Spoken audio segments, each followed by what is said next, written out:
மாம்சம் ரத்தம் இதை உனக்கு வெளிப்படுத்தவில்லை. அப்படின்னா தேவனுக்கு அடுத்த காரியங்களை மாம்சம் ரத்தம் செய்ய விடாது.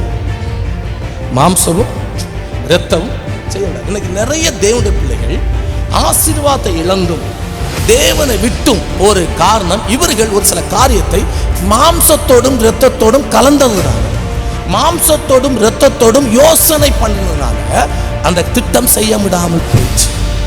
ஆனா தேவனுடைய திட்டம் மாம்சத்தை இரத்தத்தையும் தாண்டி செய்கிறது. தேவனுடைய திட்டம் கரங்களை உயர்த்தி அல்லேலூயா சொல்லுமா. அது பிசாசுன்னு தெரியும்.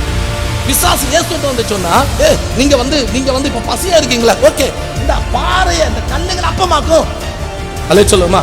அப்படின்னா தேவன் எது செய்தாலுமே இங்க இருக்கிறத செய்ய மாட்டாரு, அங்க இருக்கிறத செஞ்சிருவாரு. கரங்களை அல்லேலூயா சொல்லுமா. தேவ திட்டம் எல்லாமே மனுஷர் சிந்தைக்கும் மனுஷ திட்டத்துக்கு அப்பாற்படும்.